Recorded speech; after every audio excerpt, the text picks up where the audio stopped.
So, hello, Dr. Subi, how are you? Hello, Apurva. I'm good. How are you? I'm also good. तो जैसे हमारा आज का topic है हाइपरटेंशन, तो first of all I would like to know कि actual में होता क्या है, बंदे को पता कैसे लगेगा कि उसको हाइपरटेंशन है। अच्छा, तो अपूर्व पहले मैं आपको बताना चाहूंगी कि हाइपरटेंशन जो है उसे हम बोलते हैं ज्यादा ब्लड प्रेशर।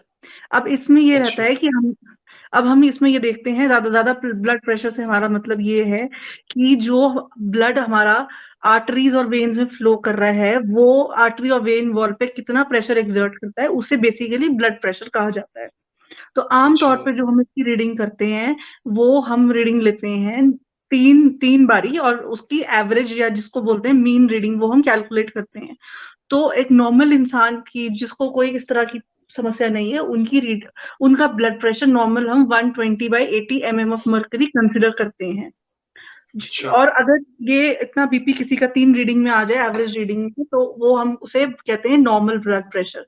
लेकिन अगर किसी का ब्लड प्रेशर जो है वो 140 80 140 100 आए या 180 120 तक चला जाए तो उसे हम कहते हैं हाई ब्लड प्रेशर या हाइपरटेंशन। और ये किसी भी एज ग्रुप में हम देख सकते हैं डिपेंडिंग ऑन डिजीज। ये एक 40 to 45 एज ग्रुप में भी देखा जा सकता है और उससे ज्यादा सीनियर एज ग्रुप में भी देखा जा सकता है। Depends on what disease are you suffering from, तो वेदर इट इज आजकल फैमिली।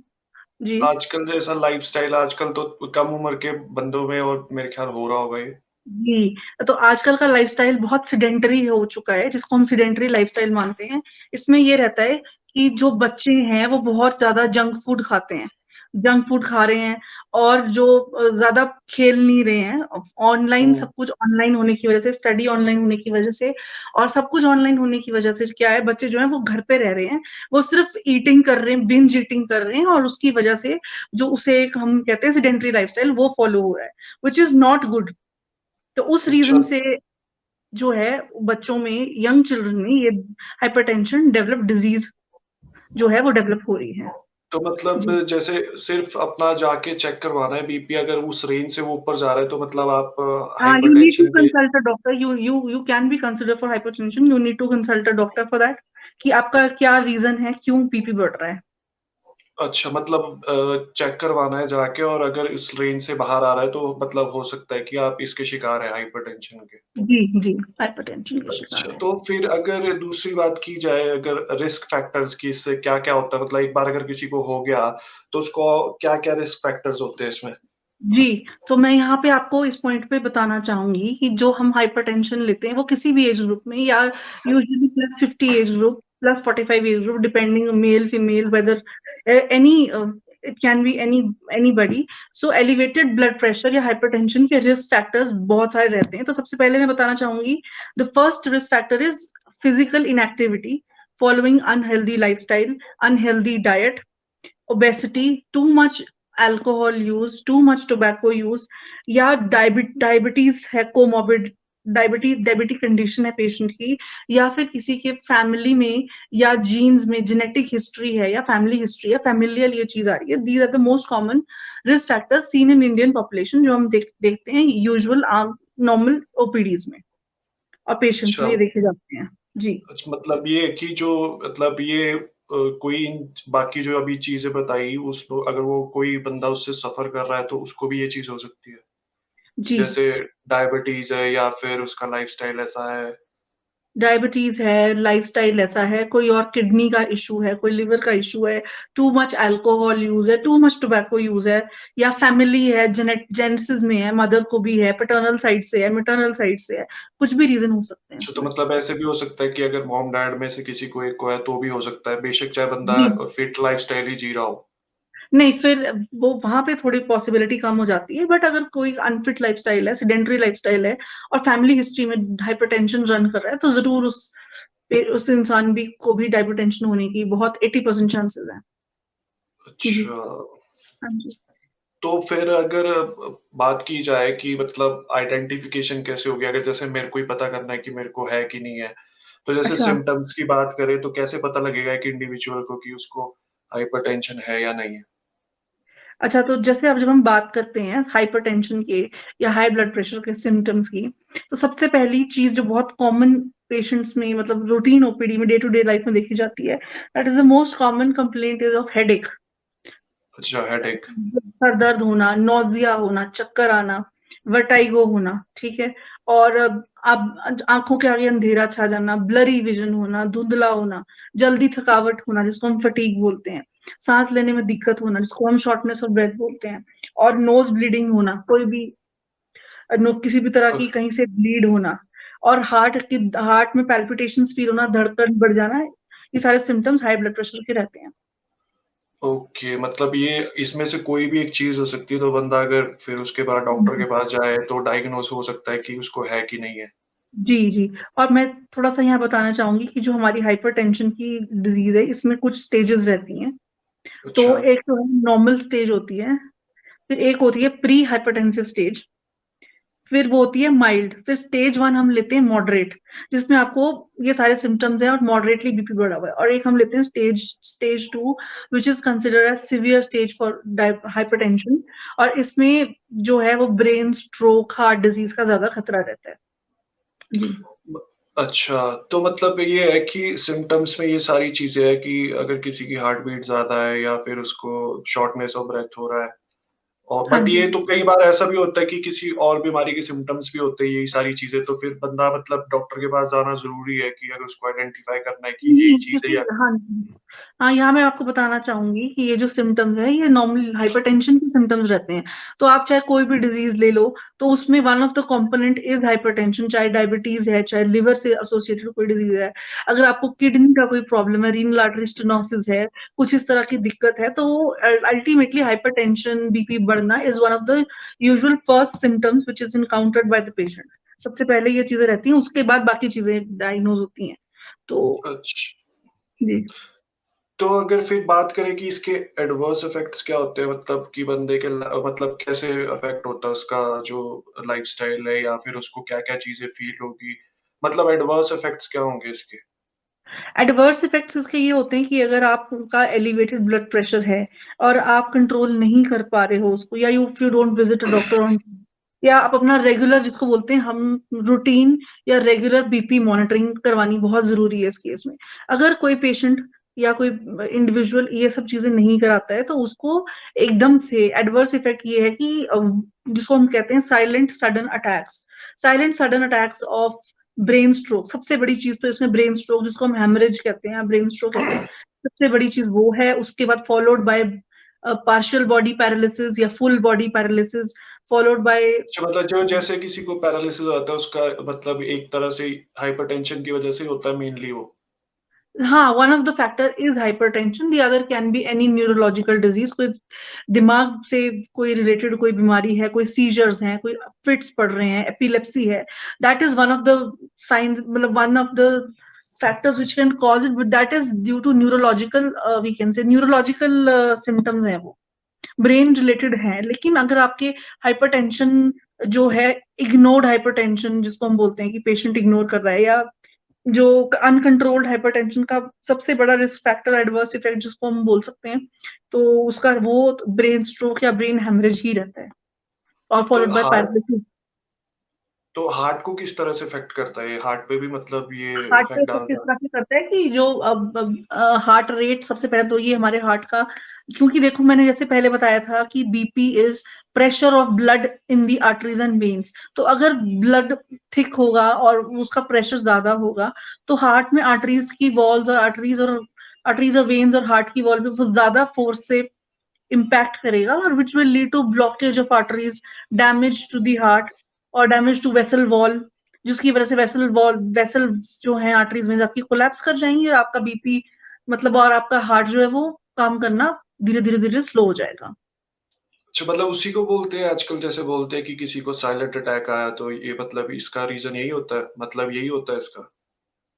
साइलेंट अटैक, हाँ जी, साइलेंट अटैक जो है वो ब्लड प्रेशर का, जैसे मैंने बताया, अगर साइलेंट अटैक ब्लड प्रेशर है, वो यूजुअली एक ब्रेन स्ट्रोक और हेमरेज की फॉर्म में मैनिफेस्ट करता है, अच्छा, तो फॉलोड बाय फिर बॉडी पैरालिसिस। आपने सुना ही होगा, पैरालिसिस हो जाता है इंसान को, half body, full body, right side, left side. वो चीजें रहती हैं। अच्छा, साइकोलॉजिकली भी इफेक्ट होता है इस चीज का? साइकोलॉजिकली कह सकते हैं, अगर इंसान बहुत ज्यादा सोच ले या खुद अपने बहुत पर्सनली इस चीज को ले ले तो जरूर वो साइकोलॉजिकली भी इफेक्ट करेगी वो चीज। अच्छा, मतलब सारी चीजें जैसे डिस्कस कर ली, एडवर्स इफेक्ट्स भी कर ली, तो मतलब इसका एक तो प्रिवेंटिव मेजर्स क्या हो सकते हैं, और दूसरा फिर अगर मतलब अगर हो ही गया है तो फिर उसका इलाज क्या है? सबसे बड़ी जो हम चीज एडवाइस करते हैं, अब जो आप जैसे पूछ रहे हैं preventive measures treatment, it depends कि आप बीपी के किस ग्रेड में हो, आप मॉडरेट में हो, आप प्री हाइपरटेंसिव हो, मॉडरेट हो, सिवियर हो, तो उस उन फैक्टर्स पे treatment usually depends. So I would just like to say सबसे पहले कि अगर सबसे पहले इसमें अगर कोई पेशेंट है सपोज नॉर्मल 35 to 45 या 45 to 50 एज ग्रुप का, और बीपी जो है वो 130-90 रह रहा है, इस रेंज में है आपका बीपी कंटिन्यूसली फॉर 2-3 मंथ्स, तो हम उस पेशेंट में यूजुअली लाइफस्टाइल मॉडिफिकेशन जो है हम उनको स्टार्ट करवाते हैं, जिसमें रहता है लो सॉल्ट इनटेक डाइट, मतलब कम नमक वाली डाइट खाने के लिए हम एडवाइस करते हैं। वो उसका कारण ये होता है कि जो सॉल्ट होता है और जो वाटर होता है, सॉल्ट नमक जो होता है वो सोडियम होता है, और बॉडी में वाटर होता है, तो वो क्या करता है, सॉल्ट एंड वाटर एक हार्मोन होता है, एंटी डायरेटिक हार्मोन जिसको बोलते हैं, वो एक्ट करता है किडनीज में ट्यूब्यूल्स पे, और वो अगर डाइट में ज्यादा सॉल्ट होगा, वाटर होगा, और वैसे भी हमारे सेलुलर फ्लूइड में इतना वाटर है और इतने आयंस है, तो वो जो हार्मोन है वो उसका जो है ब्लड में रीअब्जॉर्प्शन को बढ़ा देता है, वो उसको यूरिन में नहीं पास होने देता है, और वो उसको सोडियम और वाटर की रिटेंशन जो बॉडी में बढ़ाता है, जिसकी वजह से स्वेलिंग भी आती है, and which is also contributing factor for increase blood pressure. तो इसीलिए सबसे पहले बेसिक एडवाइस ये रहती है कि आप अपने खाने में नमक कम करिए, लो लो सॉल्ट डाइट लो, you should exercise regularly to burn extra calories, to burn जितना मतलब जो रिक्वायर्ड नहीं है आपकी बॉडी के लिए। तो सबसे पहली चीज ट्रीटमेंट इसमें लाइफस्टाइल मॉडिफिकेशन होती है। अगर लाइफस्टाइल मॉडिफिकेशन करके भी किसी का ब्लड प्रेशर कंट्रोल नहीं आ रहा है, उसको हेडेक, नोजिया या आई आई फंडस में चेंजेस आ रहे हैं, आई में चेंजेस आ रहे हैं, नंबर बढ़ रहा है, हेडेक रह रहा है, तो उसमें फिर हम ABCD कैटेगरी ऑफ ड्रग्स जो होते हैं, एंटी हाइपरटेंसिव ड्रग्स, तो उसमें हम सबसे पहले बेसिक जो हमारे ACE इनिवर्टर्स होते हैं वो ड्रग स्टार्ट करते हैं हम, और फिर उसके बाद बीटा ब्लॉकर स्टार्ट करते हैं, कैल्शियम चैनल, और फिर उस पर डायरेटिक्स, हम ये प्रोटोकॉल फॉलो करते हैं इसमें। तो सबसे पहला जो बिल्कुल माइल्ड डोज में हम स्टार्ट करते हैं वो एम्लोप्रेस 5 mg नाम से एक टैबलेट आती है, एम्लोडिपिन 5 mg, उसको जो which is a calcium channel blocker, और उसको हम स्टार्ट करते हैं पेशेंट में, और प्रेफरेंस माइल्ड डोज से रहती है। उसके अच्छा। बावजूद भी अगर 5 mg ऑफ एम्लोडिपिन खाने के बावजूद भी अगर ब्लड प्रेशर कंट्रोल नहीं आ रहा है मॉर्निंग इवनिंग, मतलब ट्वाइस अ डे खाने, ट्वाइस डोजिंग से, तो वी कंबाइन एम्लोडिपिन विद टेलमीजाटन और any other salt of S inhibitors और बीटा ब्लॉकर्स, किसी भी सॉल्ट, हम फिर कॉम्बिनेशन ड्रग थेरेपी पे चले जाते हैं उसके से। तो इससे कंट्रोल में आ जाता है कि फिर ये जी ऐसी ड्रग्स है हाँ, जो लाइफ लॉन्ग खानी पड़ती है? It depends on the patient's lifestyle, weight weight कितना है, ओबेसिटी कितनी है, सिडेंटरी लाइफस्टाइल है, कैसा है, वर्किंग मतलब है। ऐसा नहीं होगा कि वो दवाई खाए और लाइफस्टाइल में चेंज ना लाए तो फिर कोई फर्क नहीं पड़ेगा, फिर तो उसको पूरी उम्र ही खानी पड़ेगी? नहीं, हाँ, दवाई जो है बीपी एक बार अगर आप स्टार्ट कर दोगे तो डेफिनेटली आपका बीपी कंट्रोल में आ जाएगा, रेंज में आ जाएगा। बट अगर आप एक बार दवाई छोड़ देंगे तो फिर, और आप लाइफ और अपना लाइफस्टाइल वैसे सिमिलर कंटिन्यू रखेंगे सिडेंटरी, तो बीपी आपका दोबारा, हाइपरटेंशन आपको दोबारा डेवलप हो जाएगा। तो अल्कोहल और स्मोकिंग से कितना मतलब ज्यादा इससे मतलब अल्कोहल और मल्टीप्लाई हो जाते हैं स्मोकिंग, जी, alcohol and smoking increase the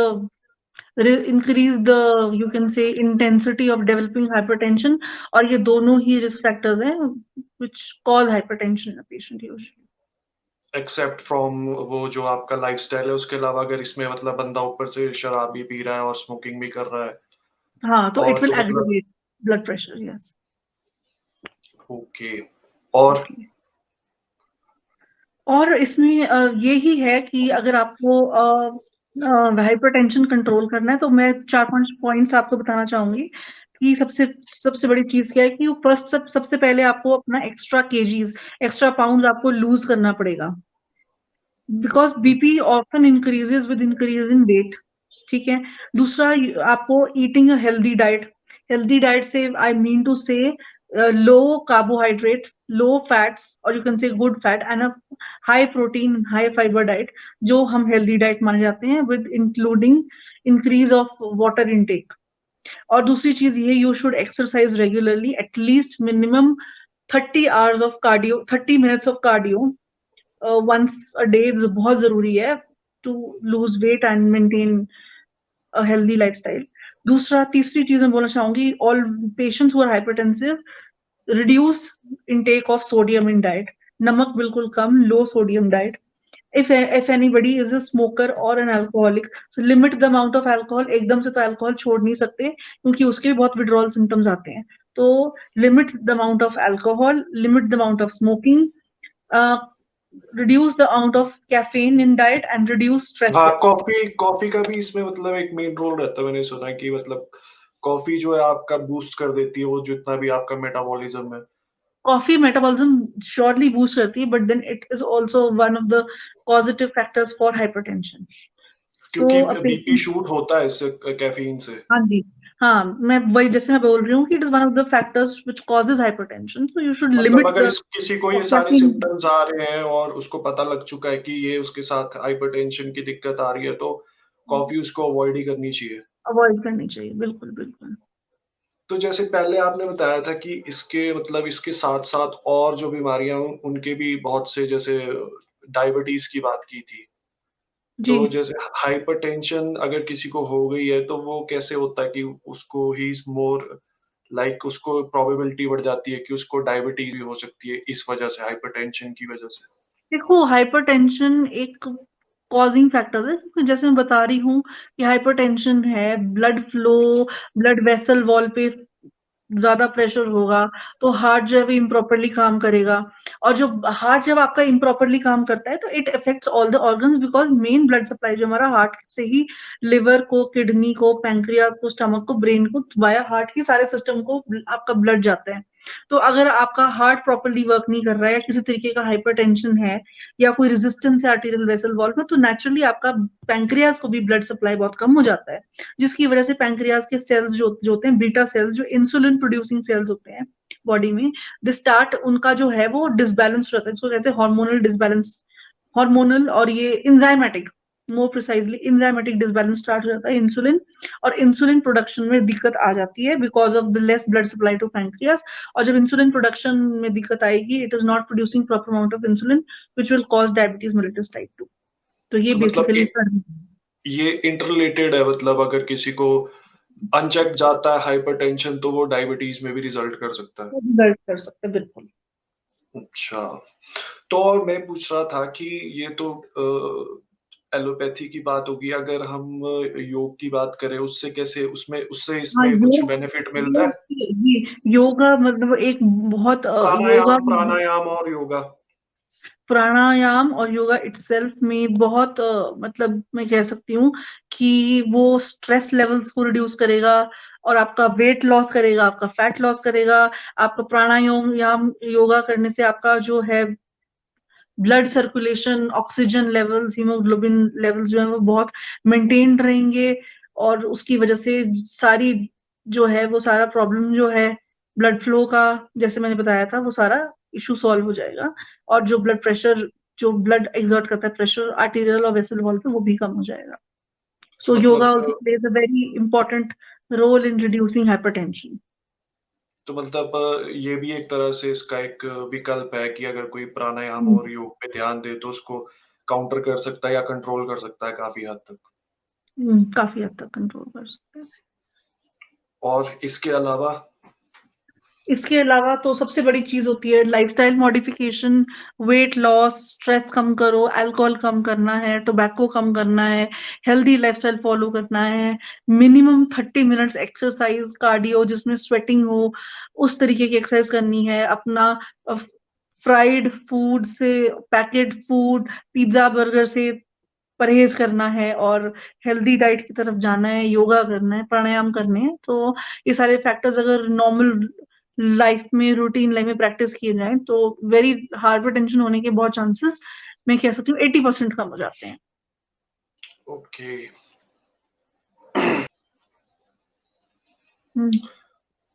तो डॉक्टर सुरभि, अगर हम बात करें डायबिटीज़ की, जो हाइपरटेंशन से ही एक रिलेटेड मैटर भी है, तो मैं अगर इसके बारे में पूछूँ कि किसी को कैसे पता लगेगा कि एक्चुअल में उसको डायबिटीज़ होगी? क्योंकि हाइपरटेंशन तो वो, अगर उसको ऐसे अनईज़ी फ़ील होगा, वो जाके अपना बीपी चेक कराएगा, लेकिन डायबिटीज़ में बंदे को कैसे शक होगा कि उसको डायबिटीज़ हो सकती है? तो इसके क्या सिम्पटम्स होते हैं डायबिटीज़ के? क्योंकि आजकल मैं एक चीज़ बोलना चाहूँगा कि यंग एज में भी बहुत से लोगों को, बहुत ही 25, 26, 23, 28 इस एज में भी जो है लोगों को डायबिटीज़ हो रही है। एक एक या 2 ऐसे मेरे फ्रेंड्स भी हैं जिनको डायबिटीज़ है इतनी कम उम्र में, तो फिर कैसे पता लगता है बंदे को कि उसको डायबिटीज़ हो गई है? तो यहाँ पे मैं आपको बताना चाहूँगी कि सबसे पहले डायबिटीज़ मेलिटस जो है, शुगर जिसको आम लैंग्वेज में बोलते हैं, तो जो हमारे पास डायबिटीज़ मेलिटस है, ये 2 तरीके की होती है सबसे पहले तो मैं बोलना चाहूँगी। तो टाइप 1 डायबिटीज़ और टाइप 2 डायबिटीज़ होती है। तो जो टाइप 1 डायबिटीज़ होती है, वो बिफोर द एज ऑफ 40 अगर किसी को डायबिटीज़ हो, तो उसको टाइप 1 बोलते हैं and after the age of 40 अगर डायबिटीज़ हो किसी को या डायग्नोज़ हो, तो उसको टाइप 2 डायबिटीज बोलते हैं। तो जैसे अभी आप बता रहे थे कि आपके फ्रेंड सर्कल में कुछ लोग हैं जिनको डायबिटीज का प्रॉब्लम है, तो they are suffering from type 1 diabetes mellitus. और मैं ये बताना चाहती हूँ कि टाइप 1 डायबिटीज मेलिटस के सिम्टम्स क्या रहते हैं। सबसे पहले होता है कि डायबिटीज मतलब कि जब आपका ब्लड शुगर लेवल जो है, blood carbohydrate level normal range से बढ़ जाता है, तो उसको हम बोलते हैं डायबिटीज।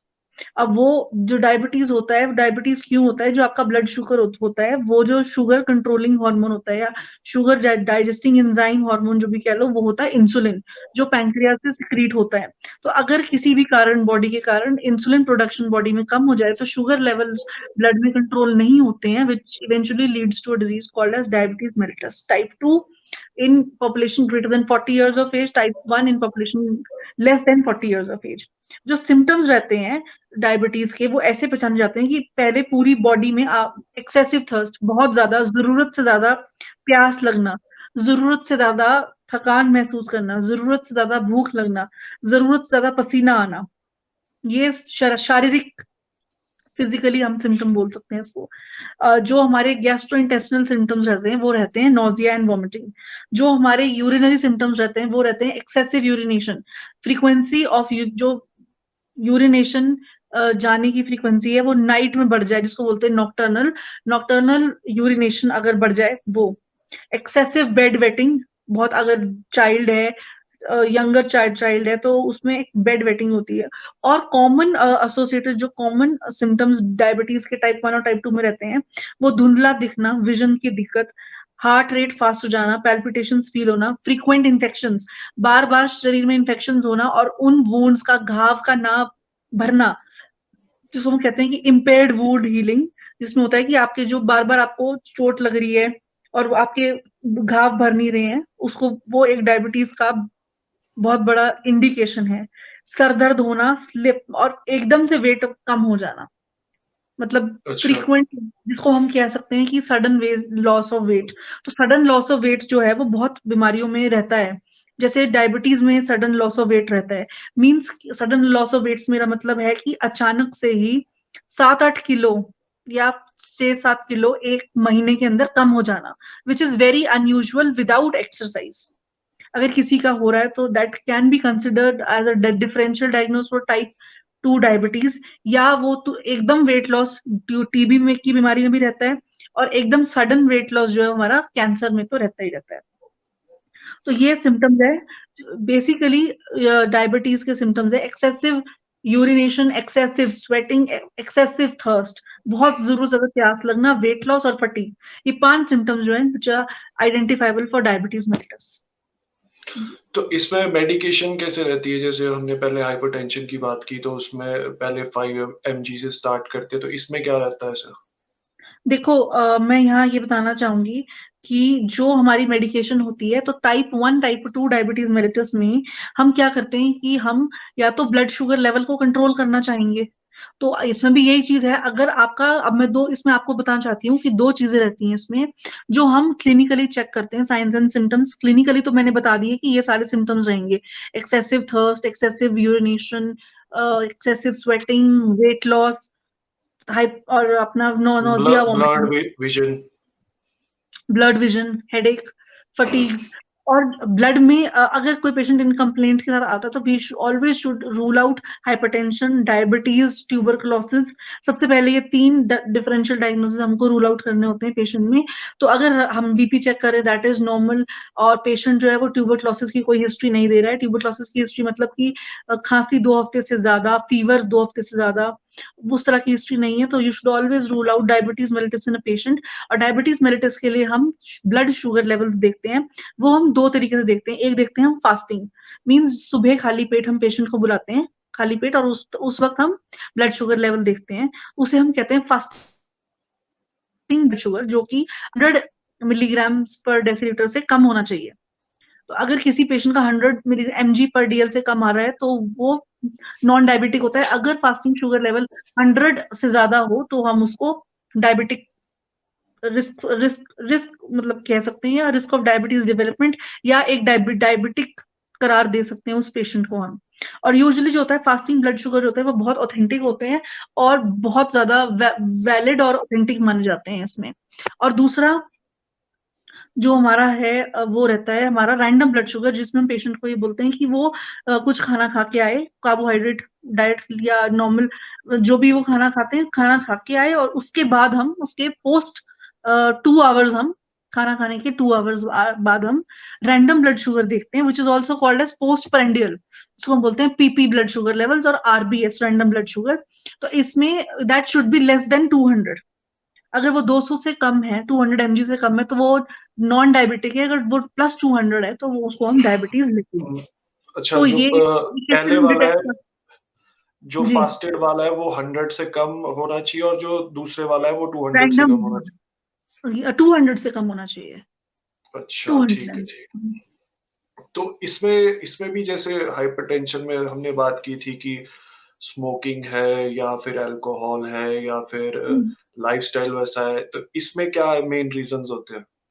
इसमें भी वही रहते हैं, एक्सेसिव कार्बोहाइड्रेट इंटेक जिसको हम बोल सकते हैं, और हमारा high carbohydrate diet, sedentary lifestyle, और एक्सेसिव जिसको बोलते हैं एक्सेसिव सॉल्ट का इंटेक, वो भी एक फैक्टर रहता है, वाटर रिटेंशन करता है।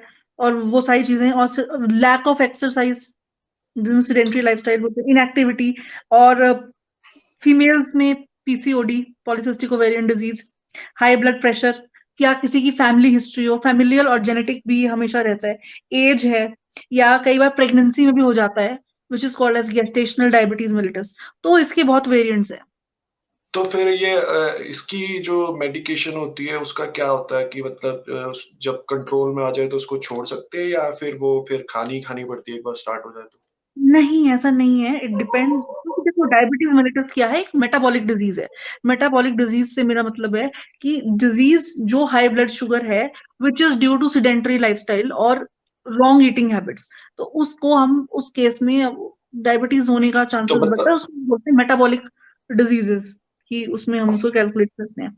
तो अगर जो हम इसमें जो first line of drug start करते हैं, वो बेसिकली हम एक टैबलेट होती है मेटफॉर्मिन हाइड्रोक्लोराइड, 500 mg की टैबलेट से हम शुरू करते हैं।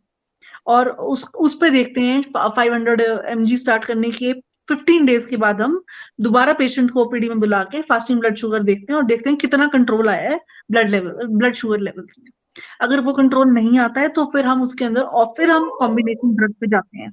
और कॉम्बिनेशन ड्रग में हम ग्लिमीपिराइड और डिपेलाग्लिफ्लॉजिन, जिसको हम डैपमैक के नाम से आती है, तो वो ड्रग्स फिर हम स्टार्ट करते हैं। बट यूजुअली अच्छा, इनिशियली उसकी इतनी जरूरत नहीं पड़ती, क्योंकि डाइट कंट्रोल, डाइट मॉडिफिकेशन और मेटफॉर्मिन एक्सेस। जो बेसिक ड्रग ड्रग है उससे कंट्रोल हो जाता है ब्लड शुगर लेवल्स। और उसके बाद हम देखते हैं कि अगर 15 डेज के बाद अगर ब्लड शुगर लेवल कंट्रोल आ गया है, विद इन नॉर्मल हो गया, तो हम पेशेंट को वीन ऑफ कर देते हैं ड्रग से, और उसे एक हेल्दी लाइफस्टाइल और लो कार्बोहाइड्रेट डाइट और eating healthy habits with regular exercise हम बोलते हैं करने के लिए।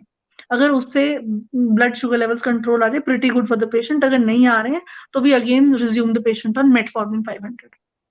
मतलब जो मेन क्राइटेरिया है या बॉटम लाइन है वो यही है कि अगर बंदा अपना लाइफस्टाइल चेंज कर ले तो मतलब एक तो बिल्कुल, प्रिवेंटिव मेजर तो है ही है, लेकिन अगर हो भी गया है और लाइफस्टाइल बंदा चेंज कर ले तो इन सारी चीजों से बच सकता है। जी। और सबसे बड़ी चीज़ है इसमें एक्सेसिव वेट। तो weight should be according to your BMI. Your BMI normal एक इंडिविजुअल का हेल्दी इंडिविजुअल का BMI should be less than 25 और till 25। If your BMI is any day above 25 then you need to control your weight and calorie intake. Okay, BMI plays an important role. Yes, basal metabolic index जिसको हम बोलते हैं BMI. BMI is a check for obesity. BMI greater than 25 is designated as obesity or BMI तो obesity। मेरे, if I am not wrong, BMI तो बंदा अपना खुद भी चेक कर सकता है ना? हाँ जी, बीएमआई अपना खुद भी चेक कर सकते हैं आप। फॉर्मूला है उसका वेट अपॉन हाइट स्क्वायर और उससे हो जाता है बीएमआई चेक। तो वो 25 से कम होना चाहिए फॉर मतलब डेजिग्नेट फॉर बीएमआई 25 से ऊपर है तो that means you are obese. Obese. Yes, BMI greater than is obese. Okay, और एक और चीज पूछनी थी, जैसे कि एक वुंड्स के बारे में बोला था कि वुंड्स हील नहीं होते। वो जी। मतलब स्टार्टिंग जैसे कि मतलब जिनका टाइप 1 है, जिनको अभी-अभी रिसेंटली डायग्नोज हुआ है, उनकी 40 से कम एज है, तो उनमें भी ये चीज़ देखने को मिलती है हाँ, कि वो पुअर वुंड हीलिंग होती है डायबिटीज में। उसका रीजन मैं आपको बताती हूँ। पुअर वुंड हीलिंग इसलिए होती है कि जब आपके ब्लड में इंक्रीज शुगर लेवल्स है। तो मैं ये बताना चाहती हूँ कि शुगर जो हम एक नॉर्मल इंडिविजुअल जो समझता है और जो मेडिकली या जो शुगर होती है that means I am referring to glucose and lactose जिसको शुगर बोलते हैं। तो अगर आपके ब्लड में, अगर आपकी बॉडी में there is excessive glucose and lactose fructose levels बहुत ज्यादा हैं, तो कुछ ऐसे बैक्टीरिया हैं बॉडी में जिनको हम बोलते हैं glucose fermenting bacteria, lactose fermenting bacteria, जो ग्लूकोज और लैक्टोज वाले सबस्ट्रेट या मीडियम में रहना ज्यादा पसंद करते हैं। तो अगर हाई ब्लड शुगर लेवल्स होंगे तो बैक्टीरियल ग्रोथ ज्यादा रहेगी वुंड्स पे, बिकॉज ऑफ कि आपके ब्लड के अंदर बहुत ज्यादा शुगर, बहुत ज्यादा ग्लूकोज, गैलेक्टोज और लैक्टोज है। तो बैक्टीरिया उस पर काफी देर तक रहना पसंद करता है, वो उसमें मल्टीप्लाई ग्रो करता है, जिसकी वजह से आपकी वुंड हीलिंग प्रॉपर नहीं हो पाती है।